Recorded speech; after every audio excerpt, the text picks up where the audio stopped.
जय हिंद दोस्तों, मेरा नाम है दिव्यांक और आप देख रहे हैं हमारा YouTube चैनल अंकित Gyanchandani classes.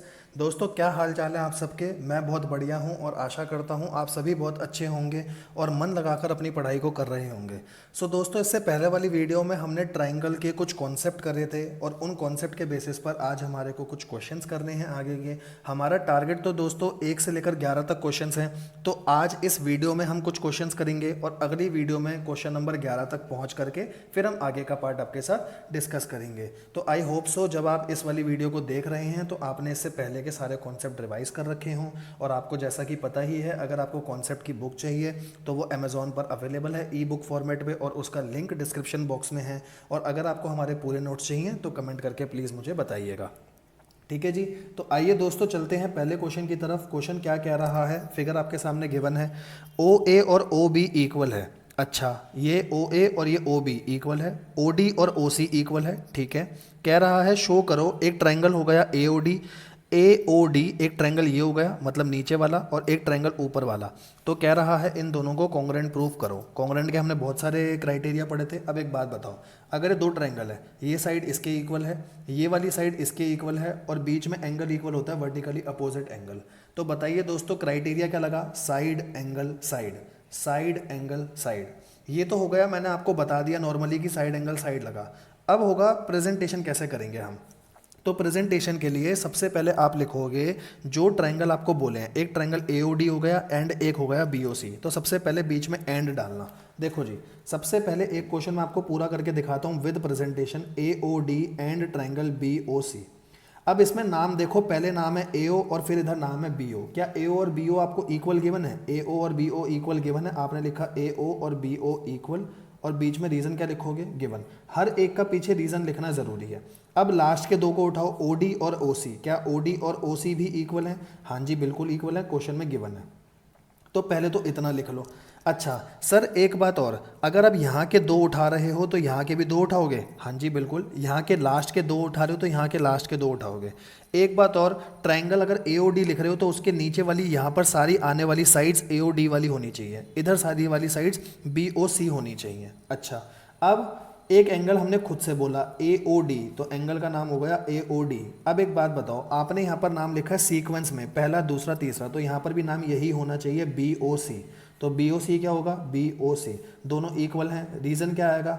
Vertically opposite angle. पूरा का पूरा रीजन देना है। तीन चीज़ें हो गई, तो triangle A O D congruent हो गया ट्राइंगल बी ओ सी के। रूल निकल कर आया साइड एंगल साइड।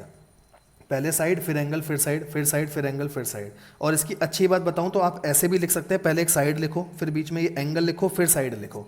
मतलब अगर आपको और अच्छी प्रेजेंटेशन रखनी है, ऐसा नहीं है इसमें नंबर कटेंगे, बट आप ऐसे भी रख सकते हैं। पहले साइड लिखी, फिर आपने एंगल लिखा ए ओ डी और बी ओ सी, और फिर आपने साइड लिखी O D equal to O C. Reason वही दिए पीछे वाले। तो उससे क्या होगा? साइड एंगल साइड आपको देखकर ही पता चलेगा। फिर उसने बोला था क्या ए डी और बी सी पैरेलल होंगे? क्या ये दोनों लाइन पैरेलल होंगी? अब एक बात बताओ दोस्तों, अगर ये दोनों ट्रायंगल मेरे कॉन्ग्रेंट हैं तो मैं बोल सकता हूँ ये वाला एंगल, एंगल ए और एंगल बी इक्वल होंगे। सर कैसे? एंगल ए सबसे पहले आ रहा है और उधर का एंगल बी सबसे पहले आ रहा है। रीज़न होगा C P C T angle.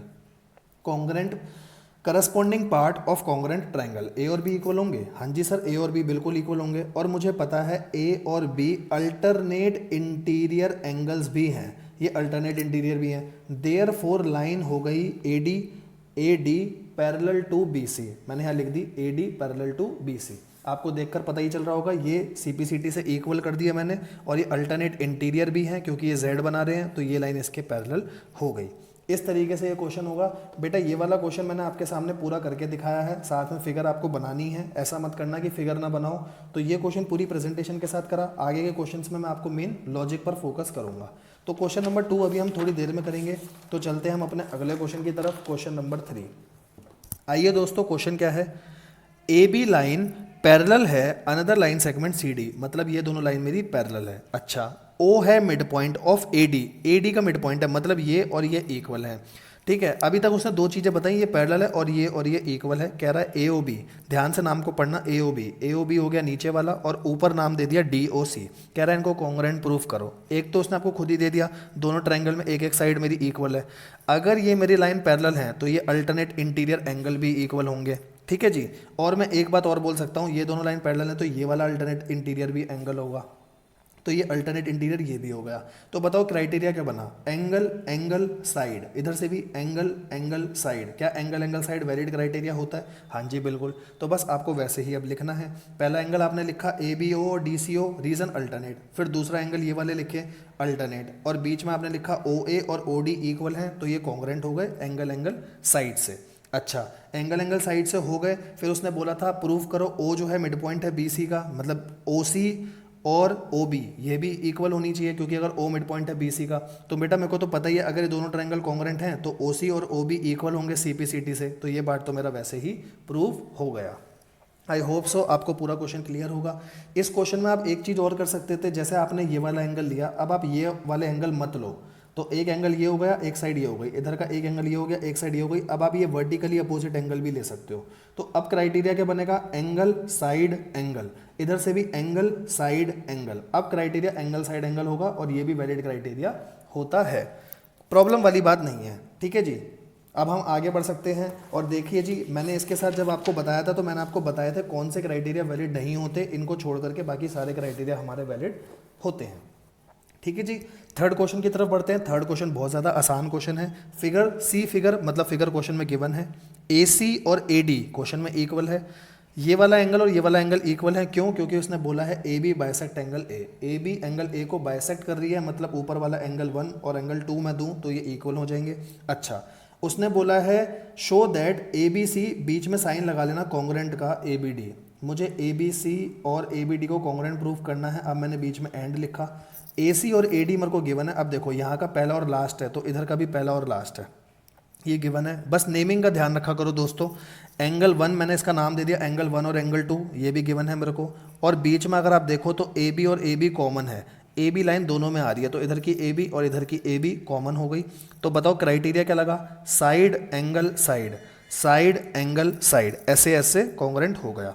और वो कह रहा है बी सी और बी डी के लिए क्या बोलोगे, तो बी सी और बी डी मेरा इक्वल हो जाएगा by C P C T. इसी के साथ हमारा क्वेश्चन नंबर 4 भी कंप्लीट हो गया। अब हम बढ़ते हैं अपने नेक्स्ट क्वेश्चन की तरफ दोस्तों। नेक्स्ट क्वेश्चन है दोस्तों क्वेश्चन नंबर 5। क्या कह रहा है, A B C D quadrilateral है जिसमें ए डी और बी सी इक्वल हैं। अच्छा, ये ए डी और ये बी सी मेरे इक्वल हैं, ठीक है।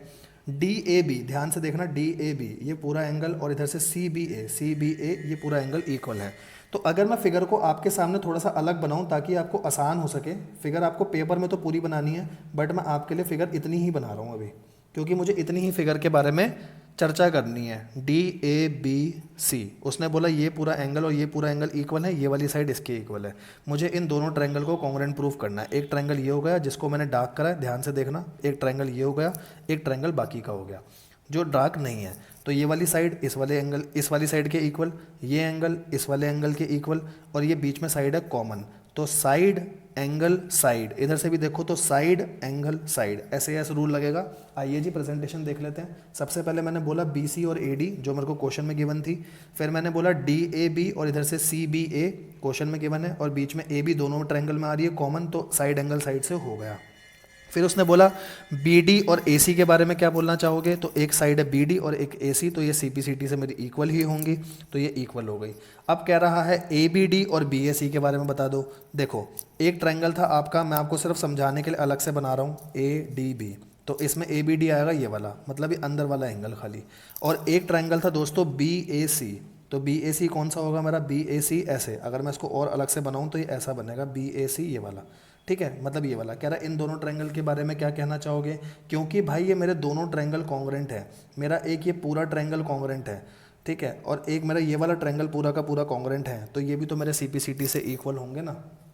समझ गए ना बात को। ये देखो एक ट्रायंगल था मेरा, मैं इस वाली फिगर को अलग से बना रहा हूँ ये, तो इसमें ये वाला एंगल मतलब सिर्फ अंदर वाला, और दूसरा ट्रायंगल था मेरा, इसी फिगर को आगे कंटिन्यू करूँ तो ऐसे करके इधर की तरफ, तो ये वाला एंगल, तो ये दोनों भी तो इक्वल होंगे मेरे by C P C T. हाँ जी सर, बिल्कुल इक्वल होंगे। नेक्स्ट क्वेश्चन पढ़ते हैं। फिगर गिवन है ए डी और B C are equal perpendicular to line segment A B. ध्यान से देखना, फिगर आपको क्लियर है दोस्तों। हाँ जी फिगर क्लियर है। ए बी एक लाइन सेगमेंट है और इस पर ए डी और बी सी ये इक्वल दे रखी है और परपेंडिकुलर है, तो मतलब ये 90-90 भी होगा, ठीक है। और कोई बात भी गिवन थी क्वेश्चन में नहीं, कह रहा है show that C D bisect A B, C D bisect A B, मुझे ये प्रूफ करना है कि जो सी डी है वो ए बी को बाइसेक्ट कर रही है। अगर वो ए बी को बाइसेक्ट कर रही है मतलब बी ओ और ए ओ इसको भी इक्वल और सी ओ और डी ओ इसको भी इक्वल करना है।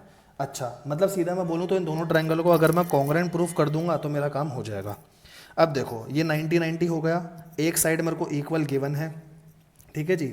अब यहाँ राइट एंगल हाइपोटेन्यूज तो लग नहीं सकता क्योंकि हाइपोटेन्यूज मेरे को इक्वल दे नहीं रखा, तो मैं क्या बोलूँगा ये एंगल भी तो इक्वल होंगे वर्टिकली अपोजिट से। अब देखो क्राइटेरिया क्या लगा, एंगल एंगल साइड, ध्यान से देखना, एंगल एंगल साइड, नीचे भी वही लग रहा है एंगल एंगल साइड, तो एंगल एंगल साइड से इक्वल होंगे, ये 90-90 हो गया। एक एंगल आपका ये हो गया वर्टिकली अपोजिट और एक साइड आपको क्वेश्चन में गिवन थी, और फिर नीचे का तो बाय सीपीसीटी हो ही जाता है, उसमें कोई प्रॉब्लम वाली बात आती ही नहीं है, ठीक है जी। तो इसके बाद हम चलते हैं अपने अगले क्वेश्चन की तरफ, क्वेश्चन नंबर 7 की तरफ। आपको लग रहा होगा कि सर बहुत जल्दी जल्दी क्वेश्चन बता रहे हैं, बेटा मैं यहाँ पर सिर्फ लॉजिक समझा रहा हूँ, बाकी क्वेश्चन आपको खुद से ही पूरे पूरे करके देखने हैं। फिर भी कोई क्वेश्चन में डाउट आता है तो प्लीज़ मुझे बताइएगा। Next question, 7th question, L and M are two parallel lines, दो पैरेलल लाइंस हैं, ठीक है। और अभी तक हमने जितने क्वेश्चन करे मुझे नहीं लगता कोई भी क्वेश्चन कैटेगरी ए का है, बी और सी के क्वेश्चन थे, नॉर्मल क्वेश्चन थे। दो पैरेलल लाइंस हैं आपकी, मतलब एल और एम भी पैरेलल है, एल एंड एम दो पैरेलल लाइन है, intersected by another pair of parallel lines P और क्यू, मतलब ये भी पैरेलल लाइंस है और ये भी पैरेलल लाइंस है, दोनों पैरेलल लाइंस है, बीच में एक ट्रांसवर्सल जा रही है ऐसे, तो सीधी सी बात है ये इन दोनों को भी काट रही है और इधर से देखो तो इन दोनों को भी काट रही है। कह रहा है ए बी सी, मतलब एक ये ट्राइंगल और एक ट्राइंगल ये कॉन्ग्रेंट करो। जैसे ही मुझे पता चला मुझे एक इस ट्रायंगल को और एक इस ट्रायंगल को कॉन्ग्रेंट करना है, तो बीच में पहले तो एक लाइन कॉमन आ गई AC। तो पहले देखते हैं क्या हमारे वाले में AC कोई साइड लिखी हुई है कॉमन, तो देखो बेटा AC और AC, AC और AC, एक रीज़न तो ये लिखा हुआ है। अच्छा, अब और क्या हो सकता है, एक बात बताओ, पहले सिर्फ इन दोनों लाइनों को फोकस करो, इन दोनों लाइनों को, तो मैं कह सकता हूँ कि ये एंगल और ये एंगल इक्वल होंगे अल्टरनेट से, क्योंकि ये दोनों लाइनें पैरेलल थी। हाँ जी सर बिल्कुल कह सकते हो, क्योंकि अगर ये दो लाइन है और ये ट्रांसवर्सल मेरी जा रही है तो ये एंगल और ये एंगल इक्वल होता है अल्टरनेट से, तो ये एंगल 1 और 2 ये इक्वल हो गए, रीज़न अल्टरनेट एंगल। आगे बढ़ते हैं, अब इन दोनों लाइनों को फोकस मत करो, अब इन दोनों को फोकस करो, जैसे यहाँ बनाऊँ इन दोनों को फोकस करो अब, ठीक है, और ऐसे जा रही है लाइन, ठीक है, तो ये वाला एंगल और ये वाला एंगल भी मेरे इक्वल होंगे अल्टरनेट से, तो ये वाला एंगल और ये वाला एंगल भी इक्वल होंगे, क्योंकि अब ये दोनों लाइनों को मैंने पैरेलल बोला, तो ये एंगल और ये एंगल मेरा इक्वल हो गया अल्टरनेट से। तो एंगल साइड एंगल, इधर से भी देखो तो एंगल साइड एंगल ASA के रूल से हो जाएगा। तो दो तो मेरे अल्टरनेट एंगल आए और एक पीछे मैंने आपको बोल दिया AC AC कॉमन है, तो अल्टरनेट एंगल से ये हो गया।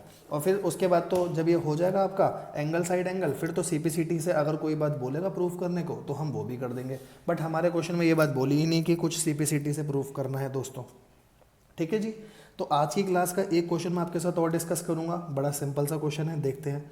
Line L is the bisector of angle A and B, ठीक है, एंगल A, पहले इतनी लाइन पढ़ना, लाइन L है वो एंगल A का बाइसेक्टर है, तो मैं ये बात कह सकता हूँ ना कि इतना एंगल अगर मैं 1 बोलूँ और इतना एंगल अगर मैं 2 बोलूँ तो एंगल 1 और 2 मेरे बराबर होंगे, क्यों, क्योंकि L जो है A को बाइसेक्ट कर रही है। हाँ जी, B कोई एक पॉइंट है L पे, BP and BQ are perpendicular from B, BP और BQ परपेंडिकुलर है B से, मतलब ये 90 और ये 90 की बात कर रहा है। अच्छा, कह रहा है शो करो ये अंदर वाले दोनों ट्रायंगल, एक APB, ठीक है, अगर इस फिगर को मैं और बड़ा करके बनाऊं, बड़ा तो बना नहीं वैसे, ये ट्रायंगल, एक ये ट्रायंगल बोले और एक ये ट्रायंगल, कह रहे हैं इन दोनों को कॉन्ग्रुएंट प्रूफ करो। अच्छा जी, APB और AQB, पहले देखते हैं RHS लग रहा है, राइट एंगल हमारे पास है, हाइपोटेन्यूज चलो कॉमन हो जाएगी दोनों की, AB दोनों में कॉमन है, बट एक और साइड हमारे क्वेश्चन में कॉमन नहीं है, तो मैं क्या लगाऊंगा, एंगल एंगल साइड। ध्यान से देखना, अगर मैं थोड़ी सी फिगर अपने यहाँ पर बड़ी बनाकर दिखाऊं, अब आपको शायद समझ आ जाएगा, ऐसे है, ये ऐसे है, ये आपकी परपेंडिकुलर है और इधर ये परपेंडिकुलर है, तो एंगल एंगल साइड कैसे लगेगा, 90-90 इक्वल, ठीक है, ये वाला एंगल और ये वाला एंगल हमें क्वेश्चन में इक्वल दे रखा है क्योंकि बाइसेक्ट कर रहा है, तो एंगल एंगल और ये बीच वाली कॉमन साइड, इधर से भी एंगल एंगल और बीच में कॉमन साइड, तो एंगल एंगल साइड से हो रहा है। ऐसा नहीं कि क्वेश्चन में आपने 90 डिग्री देखा और आप RHS पे कूद गए, पहले देखो RHS लग रहा है या नहीं लग रहा, और ये एक वैलिड क्राइटेरिया होता है, angle angle side, angle angle side, ठीक है जी। तो हमने वही चीज़ लिखी, एक हमने बोला 90 डिग्री वाला एंगल, एक हमने जिसको 1 और 2 माना था वही इसने सोल्यूशन में नाम दे दिए। अगर आप फिगर में 1 और 2 लिखकर एंगल 1 और 2 लिखोगे तो भी कोई दिक्कत नहीं है, और AB दोनों में कॉमन थी, तो एंगल साइड एंगल, ठीक है जी। अब यहाँ पर इसको चेंज करना, ये एंगल साइड एंगल नहीं है, एंगल एंगल साइड है, ठीक है जी। तो एक करेक्शन हो गई एंगल एंगल साइड। अच्छा, तो इससे कॉन्ग्रुएंट तो प्रूव हो गया एंगल एंगल साइड से। अब आगे की बात पढ़ते हैं। बोला है बी पी और बी क्यू को भी प्रूव करो इक्वल, या ये प्रूव करो कि जो पी है वो इक्वी डिस्टेंट है फ्रॉम आर्म्स ए। ध्यान से देखना इस बात को, ये आपका बी है, ये क्यू है, ये पी है, ये ए है। पहले कह रहा है बी पी और बी क्यू को इक्वल प्रूफ करो। इसी को उसने दूसरे शब्दों में बोला कि ये प्रूफ करो कि जो P है, P और Q, यहाँ पर ना इसको सही से लिखना, P एंड Q दोनों के बारे में कह रहा है। P और Q जो है वो A से सेम डिस्टेंस पर है।